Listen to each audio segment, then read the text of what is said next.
దేవుడు ఆత్మ మనకి ఇచ్చాడు కదా, ఆ ఆత్మ చెప్పినట్లు మనం వింటే ఎక్కడ ఉంటాం తెలిసే ప్రియులరా? ఈ అద్దెలను విడిచి సొంత ఇంటికి వెళ్ళిపోతాం. సొంత ఇల్లు ఎక్కడ? దేవుని దగ్గర.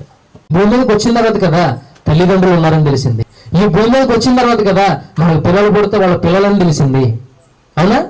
ఈ భూమి మీదకి వచ్చిన తర్వాత కదా మనకి బంధాలన్నీ, భార్య, భర్త, పిల్లలు, అమ్మ, నాన్న అని ఈ బంధాలన్నీ ఏర్పడింది ఈ భూమి మీదకి వచ్చిన తర్వాతే కదా. ఈ భూమి మీద రాకముందు తల్లి గర్భంలో మనం ఉన్నప్పుడు ఏ బంధమైనా తెలుసా? తెలియదు. భూమి మీదకి వచ్చిన తర్వాత అతను మీ నాన్న అంటే నాన్న అని పిలిచాం. ఇవి మీ అమ్మ అని నేను చెప్పుకుంటే అమ్మాను, అమ్మ అని అంటే అమ్మ అని పిలిపించుకుని అమ్మ అయిపోయింది. కొన్ని సంవత్సరాలు అయిన తర్వాత భార్య వచ్చింది, లేదా భర్త వచ్చాడు మన జీవితంలోకి, లేదా కొన్ని సంవత్సరాలు అలా గడుచుకుంటూ పిల్లలు వచ్చారు. ఈ బంధము సొంతం అనుకుంటే మనల్ని కన్న దేవుడు ఆత్మబంధం ఆయనది నిజమైన బంధం ప్రియులు. ఎందుకంటే ఈ బంధాలన్నీ విడిచెళ్ళే రోజుందా?